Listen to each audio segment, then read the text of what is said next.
আসসালামু আলাইকুম। পরিচয় দিয়ে প্রশ্ন করুন। আমি ওয়ালাইকুম আসসালাম। নওগাঁ থেকে বলছি, নাম বলতে চাচ্ছি না। জি আমার দুইটা খুবই ঘনিষ্ঠ প্রশ্ন। জি প্রথম প্রশ্ন হচ্ছে যে আমি একটা পরিবারে যদি বাবা মা থাকে, দুই ছেলে এবং এক মেয়ে, বাবার 2 বছর পূর্বে ছোট ছেলে মারা যায়, আর 2 বছর 15 সালে ছোট ছেলে মারা যায়। সে প্রাপ্তবয়স্ক ছিল, বিবাহিত ছিল, সন্তান ছিল। 2 বছর পর 17 সালে বাবা মারা যায়। এখন যে সম্পদটা থাকলো, সেই ছোট ছেলেকে অনেক বড় ইউনিভার্সিটিতে পড়াশোনা করাতে গিয়ে লক্ষ লক্ষ টাকা বাবা মা খরচ করেছে ইঞ্জিনিয়ারিং পড়াতে, এবং সে চাকরির জন্য এত স্টাবলিশ ছিল, ইঞ্জিনিয়ার একটা পদে ছিল। তার পরিবার স্বচ্ছন্দে ঢাকাতে বাড়ি করছে, আর বড় ছেলে অসচ্ছল। এখন সম্পদ ওয়ারিশ হিসেবে তো নাতনিরা পিতার মৃত্যুর পর পায় না সাধারণত। তো আমার মানে যে মা যেটা আছে, সে সম্পদটাকে পুরোই, তার সম্পদ এবং তার স্বামীর সম্পদ পুরোটা সমান সমান করে ভাগ করে দিয়েছে ইসলামের। আমার প্রশ্ন হচ্ছে, এটা তো কোরআন হাদিসের বিধান অনুযায়ী ভাগ হলো না, বন্টন হলো না, তার সম্পদ এবং মৃত স্বামীর সম্পদ। তো এক্ষেত্রে ওই মায়ের আল্লাহ তাআলার কাছে কি ধরনের শাস্তি আছে, মানে কি তার জবাবদিহিতা আছে? এটা একটি প্রশ্ন। আমি কি বোঝাতে পেরেছি হুজুর? আপনি একটু থামবেন। না, বুঝতে পারিনি, আমি বুঝতে পারিনি, আপনি বুঝতে আচ্ছা, পেরেছেন? আমি জিনিসটা বলি। আমরা আগেও বলেছি, আপনি শুনছেন কিনা, এই যে আপনাদের ওয়ারিশ সম্পদ বন্টন, এগুলো লিখিতভাবে দিলে ভালো হয়। এখানে অনেক তথ্য প্রয়োজন। আপনি দ্রুত বলে গেলেন, যদি আমাদের দু একটা পয়েন্ট মিস হয়ে যায় তাহলে জবাব তো সঠিক হবে না। এখানে আপনি যে বললেন এটা সহজ না, আপনি অনেকগুলো বিষয় এখানে যুক্ত করেছেন। এখন সম্পদের ব্যাপারে নাতি পায় না, সম্পদ যেভাবে ভাগ হয়েছে এটা ইসলাম সম্মত হয়নি, অনেক বিষয় চলে এসছে। আপনি কি বিষয়টি মূল প্রশ্নটা করি তাহলে। আবার একটু সংক্ষিপ্ত করে বলেন, আপনি সংক্ষিপ্ত করে অনেকগুলো বলুন, কথা সংক্ষিপ্ত বলেছেন, বলেন। সংক্ষেপ করে বলেন। মানে এই কোরআন হাদিসের আইন অনুযায়ী যদি সম্পদ বন্টন না হয়, বড় ছেলে বঞ্চিত হলো কোরআন হাদিসের আইন অনুযায়ী সম্পদ থেকে, সেটা মা বন্টন করে দিল, জীবিত মা বন্টন করে দিল। সে মা তো আল্লাহর বিধান অনুযায়ী বন্টন করলো না। সে মা কি আল্লাহ তাআলার কাছে কোনো জবাবদিহিতা আছে? তার কি ধরনের শাস্তি কিংবা কি জবাব? জি জি, এখন স্পষ্ট হয়েছে। জি জি জি। আপনার আর কোনো প্রশ্ন আছে? জি জি জি আরেকটি প্রশ্ন আছে, জি যে আমি আমার শ্বশুর বাড়ির গ্রামে, আমি একটু দূরে শহর, ছোট একটা শহরে বাচ্চা কাচ্চা লেখাপড়ার জন্য আমার হাজবেন্ড রেখেছে। তো আমি যাই, বৃহস্পতিবারে বাড়িতে যাই, শাশুড়ি অসুস্থ হলে খাবার রান্না করে পাঠিয়ে দেই। কিন্তু আমি যে যাই অনুভূতি নিয়ে, নামাজের প্রতি তার উদাসীনতা, হয় কাজের অজুহাত, নয় নামাজের অজুহাত, অসুস্থতার অজুহাত। কিন্তু গেলাম, গিয়ে আমি তাকে বুঝিয়েছি।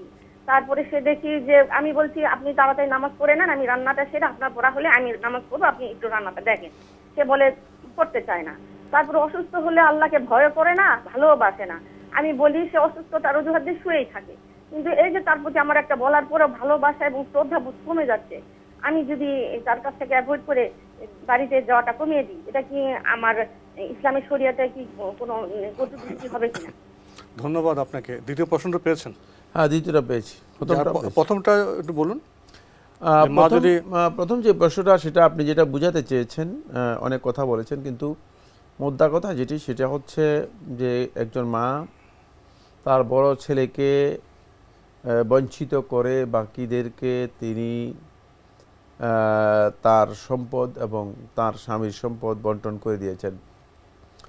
তিনি একজনকে বঞ্চিত করেছেন, মাহরুম করেছেন ইচ্ছাকৃতভাবে। যদি কেউ উত্তরাধিকারী, তার উত্তরাধিকারী সত্ত্ব থেকে ইচ্ছাকৃতভাবে মাহরুম বঞ্চিত করে, তাহলে তিনি হারাম কাজ করেছেন, জুলম করেছেন, এবং কিয়ামতের দিন তিনি অবশ্যই এই হক বুঝিয়ে দিতে হবে। এর জন্য তিনি অবশ্যই মানে কঠিন শাস্তির মুখোমুখি হবেন। তার কারণ হচ্ছে এটা আল্লাহ তাআলার বন্টনের মধ্যে হস্তক্ষেপ করা। এটি বড় ধরনের কবিরা গুনাহ এবং বড় ধরনের অপরাধ। আল্লাহ রাব্বুল আলামিন যেটা বন্টন করেছেন, ইউসিকুমুল্লাহু ফি আওলাদিকুম লিযযাকারি মিসলু হাজ্জিল উনসায়াইন, কোরআনে কারীমে আল্লাহ সুবহানাহু ওয়া তাআলা সম্পদের বন্টন সরাসরি আল্লাহ তাআলা নিজেই করেছেন। সুতরাং আল্লাহর বন্টনের উপর যদি কেউ বন্টনের হস্তক্ষেপ করে, তাহলে তিনি নিজেকে আল্লাহর পর্যায়ে নিয়ে গিয়েছেন। নিজেকে তিনি মনে করছেন যে আমি আল্লাহর বন্টন আমার কাছে পছন্দনীয় নয়, আমি যেটা বন্টন করছি সেটা সঠিক, এবং সেই ক্ষেত্রে তিনি ওয়ারিশকে মাহরুম করেছেন, জুলুম করেছেন। অবশ্যই কিয়ামতের দিন তিনি নেক আমল দিয়ে এটা বুঝিয়ে দিতে হবে, অন্যথায় জাহান্নাম তার জন্য অবধারিত হয়ে যাবে। কারণ নেক আমল দিয়ে তো বুঝিয়ে দিতে পারবে না। তাই এটা যদি কেউ করে থাকেন তিনি ভুল কাজ করেছেন, কোনো সন্দেহ নেই।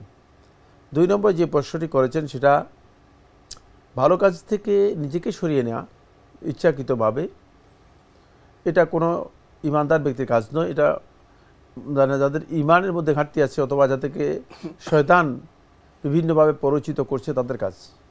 আপনি আপনার কাজ করতেছেন, তার নামাজের ব্যাপারে তাকে উপদেশ দিতে পারেন, তার ইবাদতের ব্যাপারে উপদেশ দিতে পারেন, তাকে সালাত সহ অন্যান্য ক্ষেত্রে তাকে বলতে পারেন সহযোগিতা করতে, কিন্তু আপনি তাকে ইহসান করতেছেন, তার অসুস্থতার মধ্যে তাকে রান্নাবান্না করে খাওয়াচ্ছেন ইত্যাদি, এগুলো ভালো কাজ। তো এই ভালো কাজ থেকে আপনি নিজেকে গুটিয়ে নেবেন, এটা শয়তানের একটা ওয়াসওয়াসা। কারণ শয়তান চায় যে এনিহাও যে কোনোভাবেই আল্লাহর বান্দাকে কোনো একটা ভালো কাজ থেকে সরিয়ে নিতে পারলেই, দূরে সরাতে পারলেই শয়তানের ক্লাব। তো শয়তান আমাকে আপনাকে দূরে সরানোর জন্য শয়তান এই কাজটি করে, এই কাজটি শয়তান করে থাকে। তাই এখানে যেটা বলবো সেটা হচ্ছে এটা আপনার জন্য মোটেও উচিত নয় যে আপনি তার প্রতি ঘৃণা তৈরি করবেন, বরং তার প্রতি আপনার ভালোবাসা বৃদ্ধি করে তাকে যদি আপনি হিদায়াতের পথে আনতে পারেন, তাকে যদি বুঝাতে পারেন এবং তাকে আন্তরিকতা দিয়ে যদি এই কথা স্পষ্ট বুঝাতে পারেন যে আখিরাতের নাজাত একমাত্র আল্লাহর অনুসরণের মধ্যে রয়েছে, আখিরাতের নাজাত একমাত্র সালাত আদায়ের মধ্যে রয়েছে, এবং সালাত আদায়ের ব্যাপারে তাকে যদি সহযোগিতা করতে পারেন, এটা আপনার জন্য একটি গুরুত্বপূর্ণ কাজ এবং এর সওয়াব আপনি আপনার আমলনামায় পাবেন। তাই আমি মনে করে থাকি যে আপনার এখান থেকে সরে যাওয়া এটা আপনার জন্য উচিত নয়।